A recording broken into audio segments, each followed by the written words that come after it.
നമ്മൾ ഇന്നലെ 4 പാഠം നോക്കിയത് ഓർമ്മയുണ്ടോ? ഓക്കെ, എന്തൊക്കെ കാര്യങ്ങളാണ് നമ്മൾ നോക്കിയത്? ആ പിന്നെ ടീം ട്രെയിനിങ്, കേട്ടില്ല, play book. Okay, play book വരെയാണ് നമ്മൾ നോക്കിയത്.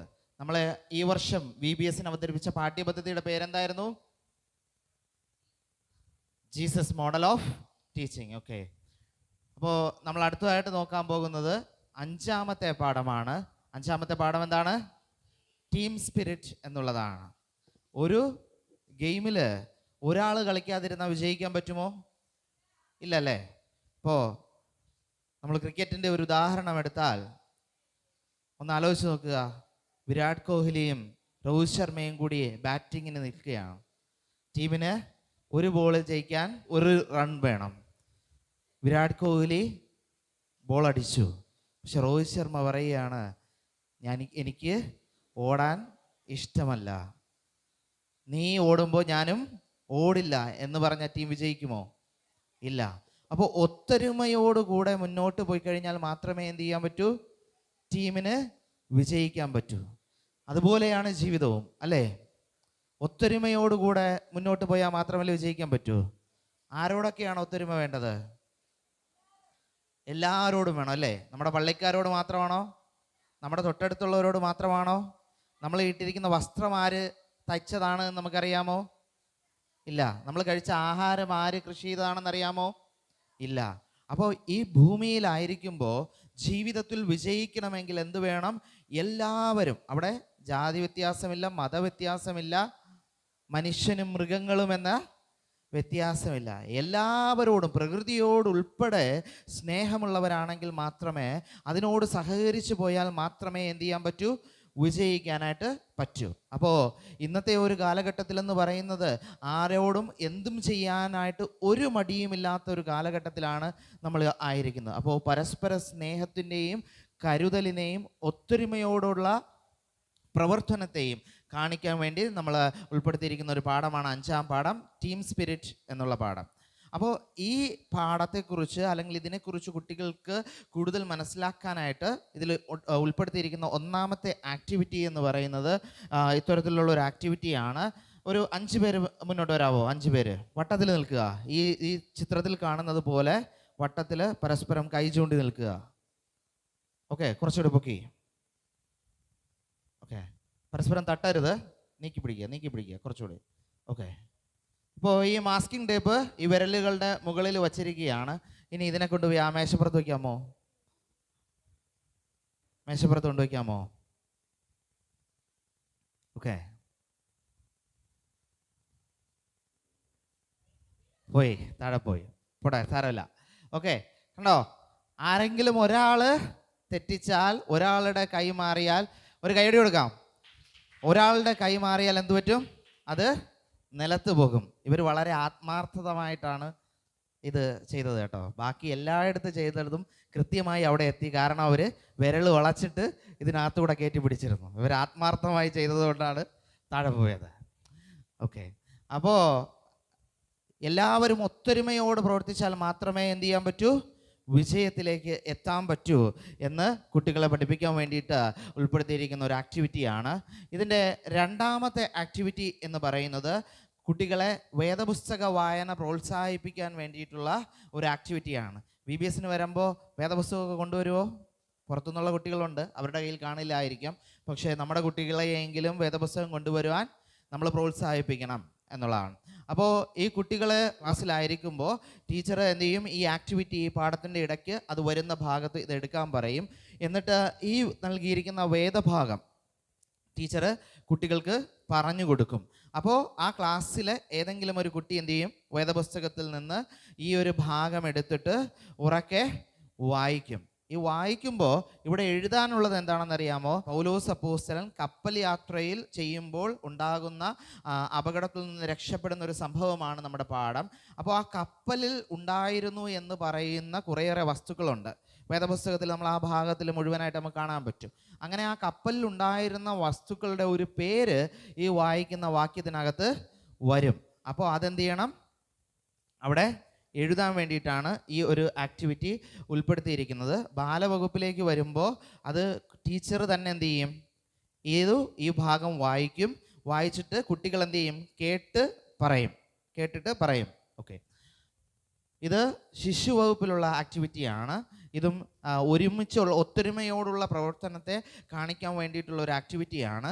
നമ്മൾ ഒന്നാമത് പറഞ്ഞ ഈ മാസ്കിംഗ് ടേപ്പിൻ്റെ ആക്ടിവിറ്റി ശിശു വകുപ്പിലെ കുട്ടികളോട് ചെയ്താൽ എന്ത് പറ്റും, അവർ അതുവഴി അങ്ങ് പോകാനുള്ള സാധ്യതയുണ്ട്. വളരെ ബുദ്ധിമുട്ടായിരിക്കും ടീച്ചർമാർക്ക് നിയന്ത്രിക്കാനായിട്ട്. അതുകൊണ്ട് ഇരിക്കുന്ന സ്ഥലത്ത് തന്നെ ഇരുന്നു കൊണ്ട് ചെയ്യാൻ പറ്റുന്ന ഒരു ആക്ടിവിറ്റിയാണ്.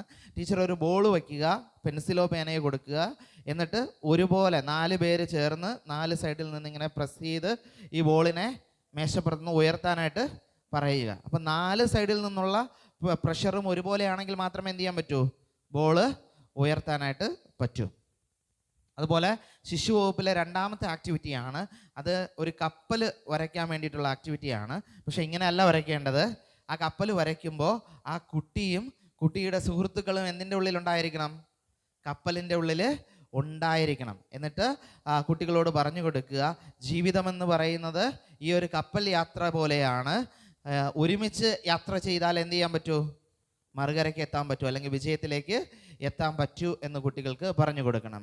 അങ്ങനെ കുട്ടികൾ എന്ത് മനസ്സിലാക്കും, നമ്മൾ ക്രിസ്തുവിൽ ഒന്നാണ് എന്ന് മനസ്സിലാക്കിക്കൊണ്ട് എന്ത് ചെയ്യും, ഈ പാഠം അവസാനിക്കും. ഓക്കെ, അടുത്ത പാഠം എന്ന് പറയുന്നത് 6ാമത്തെ പാഠമാണ്. എന്താണ്,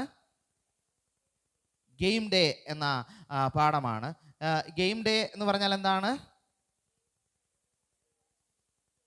ഗെയിം ഡേ എന്ന് പറഞ്ഞാലോ, ഞാൻ അടുത്ത ഹെഡിങ് അല്ല ചോദിച്ചത്, ഗെയിം ഡേ എന്താണെന്നാണ് ചോദിച്ചത് അല്ലേ. നമ്മൾ ആദ്യം തുടങ്ങിയത് എവിടെ നിന്നാണ്, 1ാമത്തെ പാഠം കോച്ചായിരുന്നു. കോച്ച് വന്നു, ടീമിനെ തിരഞ്ഞെടുത്തു, പരിശീലിപ്പിച്ചു, പ്ലേ ബുക്ക് നൽകി, ഒത്തൊരുമയോടുകൂടെ ടീം സ്പിരിറ്റോടുകൂടെ കളിക്കണമെന്ന് പറഞ്ഞു. ഇപ്പോൾ കളിക്കേണ്ട ദിവസം എത്തി അല്ലേ. ആർക്കാണ് ഗെയിം ഡേയിൽ വിജയിക്കാൻ പറ്റുന്നത്, ആർക്കാണ്, എങ്ങനെയുള്ള, നന്നായി കളിക്കുന്ന ആളിനാണ് വിജയിക്കാൻ പറ്റുന്നത്. നന്നായി പരിശീലനം കിട്ടുന്ന ആളിനാണോ വിജയിക്കാൻ പറ്റുന്നത്, ആണല്ലേ, ആണ്. നന്നായി പരിശീലനം കിട്ടുന്ന ആളിന് വിജയിക്കാൻ പറ്റും, സംശയമൊന്നും വേണ്ട. നല്ല പ്ലേ ബുക്ക് കൈവശമുള്ള ആളിന് വിജയിക്കാൻ പറ്റും, സംശയമൊന്നുമില്ല. പക്ഷെ പ്ലേ ബുക്ക് കഷത്ത് വെച്ചുകൊണ്ട് നടന്നാൽ വിജയിക്കാൻ പറ്റുമോ? എന്ത് ചെയ്യണം, അവരുടെ മുഴുവൻ വായിക്കണം, മുഴുവൻ വായിച്ചാൽ ജയിക്കാൻ പറ്റുമോ?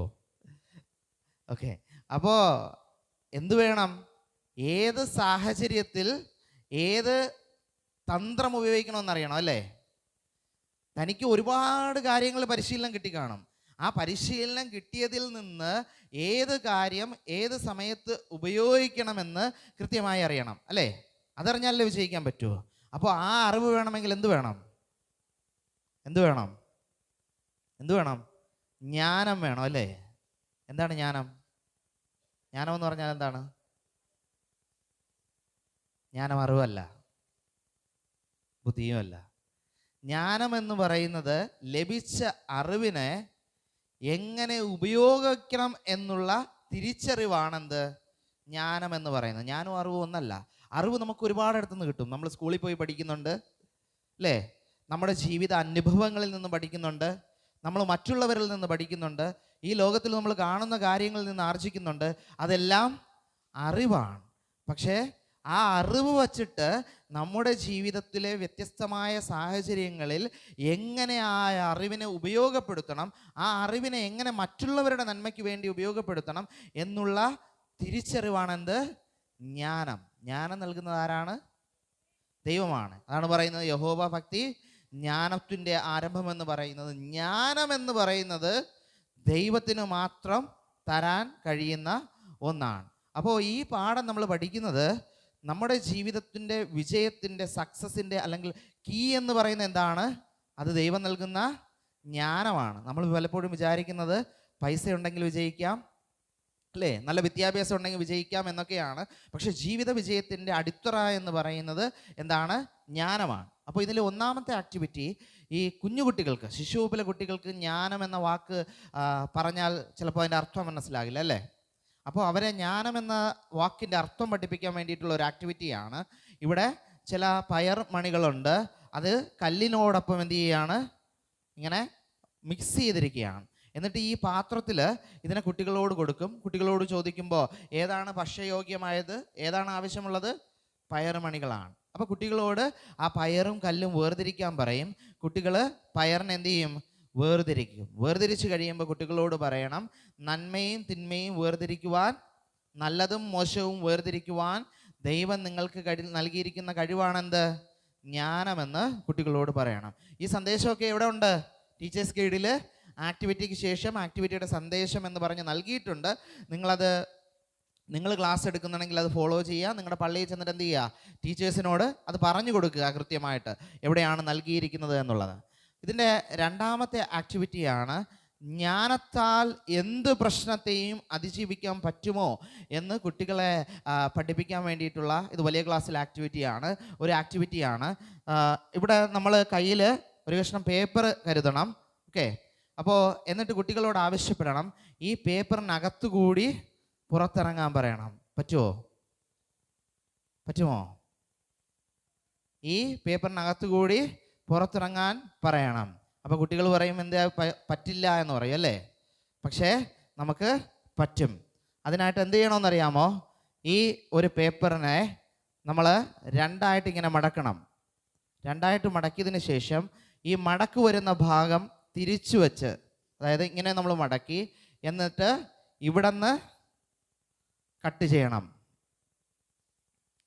ഇങ്ങനെ നമുക്ക് എത്രത്തോളം വലിപ്പം വേണോ അത്രത്തോളം ചെറുതായിട്ട് കട്ട് ചെയ്താൽ വലിപ്പം കൂടും. ഇപ്പം ഞാൻ വളരെ വലുതായിട്ടാണ് കട്ട് ചെയ്യുന്നത് നിങ്ങളെ കാണിക്കാൻ വേണ്ടിയിട്ട്. കണ്ടോ? ഇങ്ങനെ നമ്മൾ കട്ട് ചെയ്യണം. ഇങ്ങനെ കട്ട് ചെയ്തതിന് ശേഷം ഇത് ഈ പേപ്പറിനെ തിരിച്ചു പിടിക്കണം. തിരിച്ചു പിടിച്ചിട്ട് നമ്മളിപ്പോൾ കട്ട് ചെയ്തിരിക്കുന്നില്ലേ, അതിനെ ഈ വശത്ത് നിന്ന് ഓരോന്നിനെയും രണ്ടായിട്ട് കട്ട് ചെയ്യണം. ഓക്കെ, നമ്മളിപ്പോൾ കട്ട് ചെയ്ത ഓരോന്നിനെയും രണ്ടായിട്ട് കട്ട് ചെയ്യണം. അതിനുശേഷം ഈ പേപ്പറിനെ വീണ്ടും തിരിച്ചു പിടിച്ചിട്ട് രണ്ട് വശത്തുമുള്ള ഓരോന്ന് മാത്രം കട്ട് ചെയ്യാതെ ഉപേക്ഷിക്കണം. ഈ ഓരോ വശത്തുള്ള ഓരോന്ന് മാത്രം ഉപേക്ഷിക്കണം. അതിനുശേഷം നമ്മളിപ്പോൾ ഈ കട്ടാവാത്ത ഭാഗമുണ്ടല്ലോ, അതിനെ ശകലം ഒന്ന് മുറിച്ചു കൊടുക്കണം. കുറച്ച് ഇതിനെങ്ങനെ മുറിഞ്ഞു പോകുന്ന രീതിയിൽ നിങ്ങൾ മുറിക്കരുത്. ഇതിൻ്റെ മുകൾ ഭാഗം മാത്രം എന്ത് ചെയ്യുക? മുറിക്കുക. അതായത് ഈ രണ്ടും തമ്മിലുള്ള ഈ ഒരു ബന്ധം ഇങ്ങനെ വേർപെട്ട് വരാൻ വേണ്ടിയിട്ടാണ്. കണ്ടോ? ഇതുപോലെ എത്ര വലുതായിട്ട് വേണമെങ്കിലും നിങ്ങൾക്ക് കിടത്താം. ഇതിൻ്റെ അകത്ത് കൂടെ നമുക്ക് പുറത്ത് പോകാം, വെളിയിലിറങ്ങാൻ എന്ത് വേണോ ചെയ്യാം. അപ്പോൾ ഈ ആക്ടിവിറ്റിയെ ക്രമീകരിച്ചിരിക്കുന്ന വലിയ ക്ലാസ്സിലെ കുട്ടികൾക്ക് അവരോട് കട്ട് ചെയ്ത് ഇങ്ങനെ ഇടാൻ വേണ്ടിയിട്ടാണ്. അത് കാണിച്ചു കൊടുത്താൽ മതിയാകും. വെള്ള പേപ്പറിലാണ് ചെയ്യേണ്ടത്. പക്ഷേ ബാലവകുപ്പിലെയും ശിശുവകുപ്പിലെയും കുട്ടികൾക്ക് എന്ത് ചെയ്യണം? നിങ്ങൾ കളർ പേപ്പർ ഉപയോഗിക്കണം. ചാർട്ട് പേപ്പറോ കളർ പേപ്പറോ ഉപയോഗിക്കണം. എന്നിട്ട് ഓരോ കുട്ടികൾക്കും എന്ത് ചെയ്യണം? ഇതിൻ്റെ ഗുണപാഠം പറഞ്ഞു കൊടുത്തതിന് ശേഷം ഇതുപോലെ മാല പോലെ എന്ത് ചെയ്യണം? കഴുത്തിൽ ഇട്ട് കൊടുക്കണം. ശിശുവകുപ്പിലെ ടീച്ചർമാർക്ക് വിഷമമില്ലല്ലോ അല്ലേ? കുഴപ്പമില്ല, നിങ്ങൾക്ക് കുറച്ച് സഹായമൊക്കെ തേടാം. അടുത്ത് വരുന്ന രണ്ടാമത്തെ ആക്ടിവിറ്റി എന്ന് പറയുന്നത് ജ്ഞാനം എന്താണ് എന്ന് മനസ്സിലാകാനുള്ള ഒരു ആക്ടിവിറ്റിയാണ്. വേദപുസ്തകത്തിലെ ജ്ഞാനത്തെക്കുറിച്ച് പറഞ്ഞിരിക്കുന്ന ഭാഗങ്ങൾ അവിടെ തന്നിട്ടുണ്ട്. അത് ഒരു കുട്ടി വായിക്കുക, മറ്റു കുട്ടികൾ ആ ജ്ഞാനത്തെക്കുറിച്ച് അവിടെ എന്താണ് പറഞ്ഞിരിക്കുന്നതെന്ന് 2-3 വാക്യത്തിൽ പറയുക, അതവിടെ എഴുതുക എന്നുള്ളതാണ്. ഇത് കുഞ്ഞു ക്ലാസ്സിലെ കുട്ടികൾക്കുള്ള, ശിശുവകുപ്പിലെ കുട്ടികൾക്കുള്ള രണ്ടാമത്തെ ആക്ടിവിറ്റിയാണ്. വിസ്ഡം ലീഡ്സ് ടു വിക്ടറി എന്ന അന്നത്തെ എന്താണ് ഈ ഭാഗത്തിൻ്റെ പേരെന്താണ്? ഹൃദയത്തിൽ സൂക്ഷിക്കാൻ എന്നുള്ള ഭാഗമാണ്. അതിന് നിറം കൊടുക്കാൻ വേണ്ടിയിട്ടാണ് ഈ രണ്ടാമത്തെ ആക്ടിവിറ്റി. അങ്ങനെ ആ പാഠം അവസാനിക്കും. അപ്പോൾ അടുത്ത പാഠം എന്ന് പറയുന്നത് 7ാമത്തെ പാഠമാണ്. എന്താണ് പാഠത്തിൻ്റെ പേര്? ചാമ്പ്യൻസ് ലെഗസി എന്നുള്ളതാണ്. എന്താണ് ലെഗസി? പാരമ്പര്യം. പിന്നെ ലെഗസിയുടെ രണ്ടർത്ഥങ്ങളിൽ ഒന്ന് പാരമ്പര്യമാണ്. പാരമ്പര്യം, പൈതൃകം എന്നൊക്കെ നമ്മൾ മലയാളത്തിൽ പറയും. പക്ഷെ ലെഗസി എന്ന വാക്ക് ഇതെല്ലാം കൂടിയതിനാണ്. അത് തുല്യമായ പദം മലയാളത്തിലില്ല. നമ്മൾ പൈതൃകം, പാരമ്പര്യം എന്നൊക്കെ പറയാറുണ്ട് എങ്കിലും. അപ്പോൾ ലെഗസി എന്ന് പറയുന്നത് ഒരു കളിക്കാരൻ അവൻ ടീമിന് വേണ്ടി കളിക്കുന്നുണ്ട്, അവൻ കാര്യങ്ങളൊക്കെ ചെയ്യുന്നുണ്ട്. അതിനും അപ്പുറം അവൻ്റെ ഒരു ജീവിത രീതി ഉണ്ടല്ലോ, അവൻ്റെ ജീവിത രീതിയിലൂടെ അല്ലെങ്കിൽ അവൻ ചെയ്ത എന്തൊക്കെയോ ചില കാര്യങ്ങളിലൂടെ മുഴു ടീമിനും അല്ലെങ്കിൽ ഇനി വരുന്ന തലമുറയ്ക്കും അത് മാതൃകയായി തീരും. അവർ വച്ചിട്ട് പോയ ആ ഒരു പാത അനേകർക്ക് മാതൃകയായി തീരുന്നതാണ്. അല്ലെങ്കിൽ അവരെ കണ്ട് പഠിക്കുന്ന ഒരുപാട് പേര് ഉണ്ടായിരിക്കും. അതിനെയാണ് ലെഗസി എന്ന് പറയുന്നത്. നമുക്കറിയാം, ധോണിയെപ്പറ്റി ക്രിക്കറ്റിൽ നിന്ന് റിട്ടയർ ആയിട്ട് എത്രയോ വർഷമായി അല്ലേ? ഇപ്പോഴും ഒരുപാട് ആരാധകരാണ്. എന്തൊക്കെയോ പ്രത്യേകതകളുണ്ട് അല്ലേ? അതുപോലെ കാത്തു സൂക്ഷിക്കുന്നതാണ് ലെഗസി എന്ന് പറയുന്നത്. നമ്മളെ സംബന്ധിച്ചിടത്തോളം നമ്മൾ ആരാണ്? ദൈവത്തിൻ്റെ മക്കളാണ്. നമ്മൾ ദൈവത്തിൻ്റെ മക്കളായത് എങ്ങനെയാണ്? നമ്മൾ ദൈവത്തിൻ്റെ മക്കളായത് എങ്ങനെയാണ്? ഒരു വ്യക്തിയുടെ ലെഗസിയിലൂടെയാണ്. യേശു കർത്താവ് ക്രൂശിന്മേൽ മരിച്ച ഒറ്റ സംഭവം അല്ലേ? എന്നും മരിക്കുന്നുണ്ടോ? ഒറ്റ തവണയെ ചെയ്തിട്ടുള്ളൂ അല്ലേ? നമ്മുടെ അപ്പനും അമ്മയും ഒക്കെ ആ ലെഗസിയിൽ ജീവിച്ചവരാണ്. ഇനി വരാൻ പോകുന്ന തലമുറയും അതേ ലെഗസിയിലാണ് ജീവിക്കുന്നത്. ഒറ്റ പ്രവൃത്തി. യേശു കർത്താവ് ഒരു 3.5 വർഷക്കാലം ഈ ഭൂമിയിലുണ്ടായിരുന്നു. അതിൻ്റെ അവസാനത്തിൽ ക്രൂശിന്മേൽ മരിച്ചു. ആ ഒറ്റ സംഭവം എന്ത് ചെയ്തു? നമ്മളെ ദൈവത്തിൻ്റെ മക്കളായി തീർത്തു. മുഴു ലോകത്തെയും വീണ്ടെടുത്തു. അപ്പോൾ അതാണ് ക്രിസ്തു ബാക്കി വച്ച ലെഗസിയിൽ ജീവിക്കാനാണ് നമ്മളെ വിളിച്ചിരിക്കുന്നത്. ക്രിസ്തുവിനെ പോലെ ജീവിക്കാനാണ് നമ്മളെ വിളിച്ചിരിക്കുന്നത്. അപ്പോൾ ആ ഒരു സന്ദേശമാണ് ഈ പാഠം നമുക്ക് പറഞ്ഞു നൽകുന്നത്. ഇതിൻ്റെ ഒന്നാമത്തെ ആക്ടിവിറ്റി എന്ന് പറയുന്നത് 2 മെഴുകുതിരികൾ ടീച്ചർ കയ്യിൽ കരുതണം. ഈ 2 മെഴുകുതിരികളും നേരത്തെ തന്നെ മേശയിൽ ഉറപ്പിച്ചു നിർത്താനുള്ളതാണ്. ഈ മെഴുകുതിരിയുടെ പ്രത്യേകത എന്ന് പറയുന്നത്, ഒരു മെഴുകുതിരിക്ക് തിരിയുണ്ട്. പക്ഷെ മറ്റേ മെഴുകുതിരിയുടെ മുകൾ ഭാഗം ഇതുപോലെ കത്തി ഉപയോഗിച്ച് കട്ട് ചെയ്ത് കളയണം. അതായത് 2 വശവും ഒരുപോലെ ആയിരിക്കും. ഇത് ടീച്ചർ ഉറപ്പിച്ച് നിർത്തിയിട്ടും ഉണ്ടാകും. അപ്പോൾ കുട്ടികളോട് പറയുക, 2 തീപ്പെട്ടി വയ്ക്കുക. കുട്ടികളോട് പറയുക, ആരെങ്കിലും 2 പേരോട് കത്തിക്കാനായിട്ട് പറയുക. അപ്പോൾ തിരിയുള്ള മെഴുകുതിരി മാത്രമേ എന്ത് ചെയ്യാൻ പറ്റൂ? കത്തിക്കാനായിട്ട് പറ്റൂ. അപ്പോൾ കുട്ടികളോട് പറയണം, ക്രിസ്തുവുള്ള ജീവിതം മാത്രമേ എന്ത് ചെയ്യാൻ പറ്റൂ? പ്രകാശമുള്ളതാവുകയുള്ളൂ. ക്രിസ്തുവുള്ള ജീവിതം മാത്രമേ അനുഗ്രഹിക്കപ്പെടുന്നതാകൂ എന്ന് കുട്ടികളോട് പറയാൻ വേണ്ടിയുള്ള ആക്ടിവിറ്റിയാണ്. ശിശു വകുപ്പിലേക്ക് വരുമ്പോൾ എന്ത് ചെയ്യും? കുട്ടികൾക്ക് കത്തിക്കാൻ പറ്റില്ല. അതുകൊണ്ട് തന്നെ ടീച്ചർ തന്നെ കത്തിക്കാൻ ശ്രമിക്കേണ്ടി വരും. അതിന് മറുപടി പറയേണ്ടി വരും, എല്ലാം ചെയ്യേണ്ടി വരും. അതൊക്കെ കൃത്യമായിട്ട് എഴുതിയിട്ടുണ്ട്. ടീച്ചർ എന്ത് ചെയ്യണം എന്നുള്ള കാര്യങ്ങളെല്ലാം കൃത്യമായി പാഠപുസ്തകത്തിൽ എഴുതിയിട്ടുണ്ട്.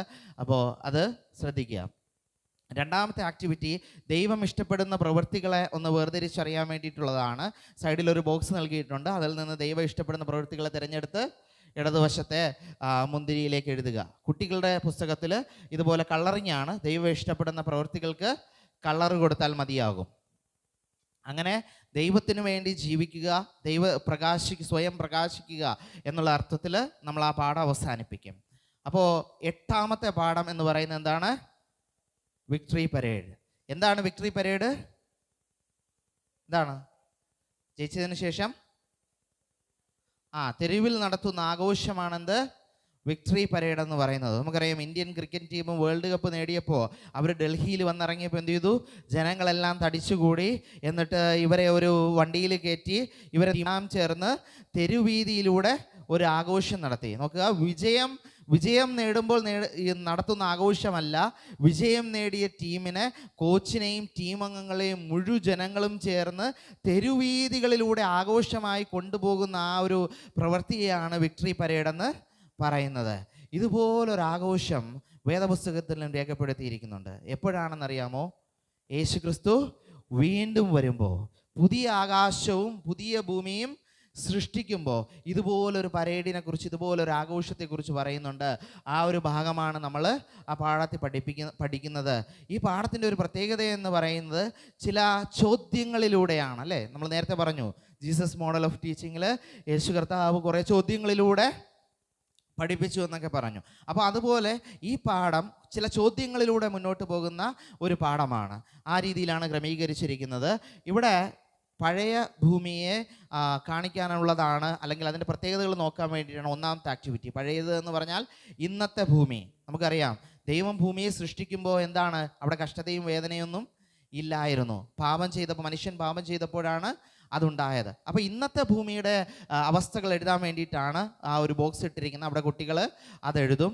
രണ്ടാമത് വരുമ്പോൾ വെളിപ്പാട് പുസ്തകത്തിൽ അവിടെ വളരെ കൃത്യമായിട്ട് വരാൻ പോകുന്ന ആകാശത്തിൻ്റെയും ഭൂമിയുടെയും പ്രത്യേകതകൾ വിവരിക്കുന്നുണ്ട്. കുട്ടി അത് പാഠം പഠിച്ചിട്ട് മനസ്സിലാക്കി എന്ത് ചെയ്യും? അവിടെ എഴുതും. കുഞ്ഞു ക്ലാസ്സിലേക്ക് വരുമ്പോൾ അവിടെ ഇന്നത്തെ ഭൂമിയുടെ അവസ്ഥ മാത്രം പറഞ്ഞാൽ മതി, കുട്ടികൾ പറഞ്ഞാൽ മതി, ടീച്ചർ മറ്റത് പഠിപ്പിച്ചോളും. അങ്ങനെയാണ് ക്രമീകരിച്ചിരിക്കുന്നത്. ഈ പാഠത്തിൻ്റെ രണ്ടാമത്തെ ആക്ടിവിറ്റി എന്ന് പറയുന്നത് ഇതാണ്.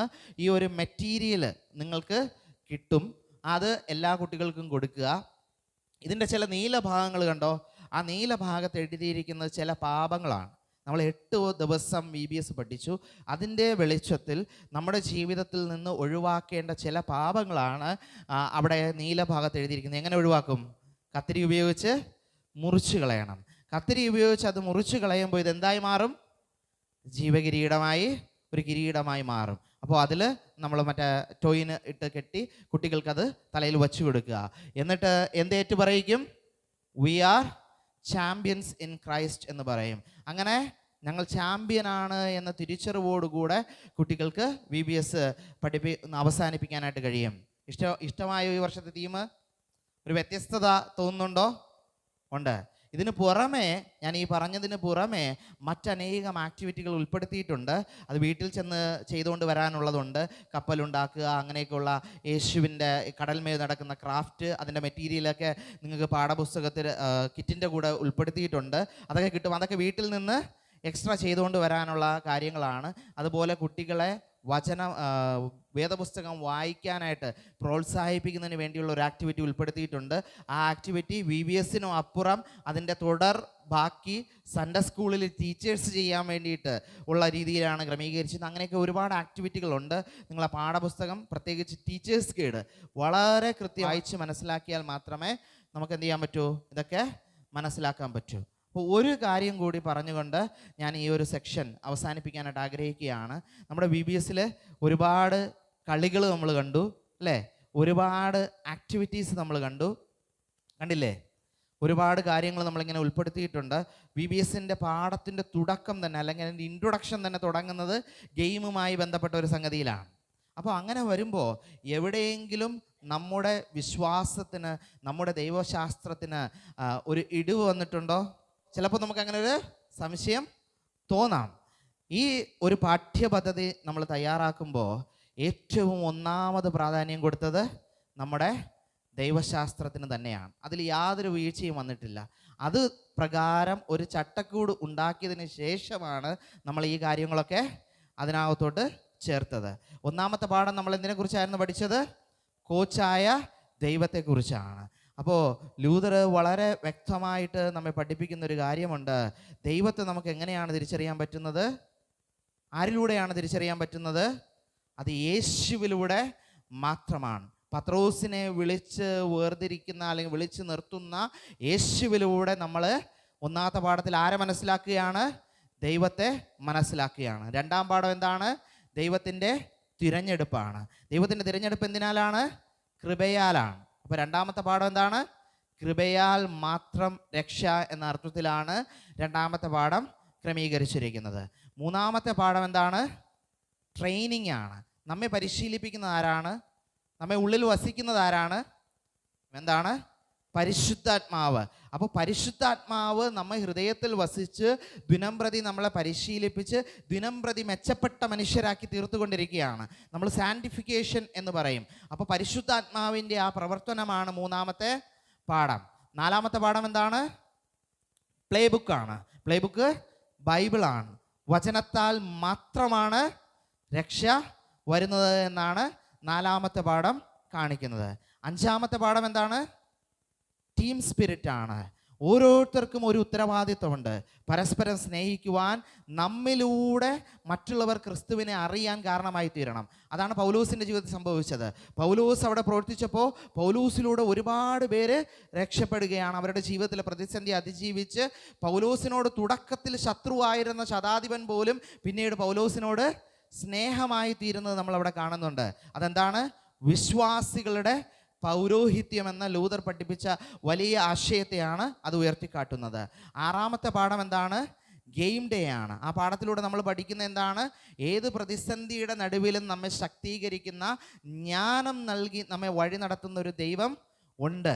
അപ്പോൾ വേദനകൾ കുറച്ചൊക്കെ പ്രയാസമാണ് എങ്കിലും അതിലും നമുക്ക് സന്തോഷിക്കുവാനും അതിലും നമുക്ക് പാടാനും എന്ത് ചെയ്യാൻ പറ്റും? കഴിയും. ഇത് ക്രൂശിൻ്റെ ദൈവശാസ്ത്രമാണ്.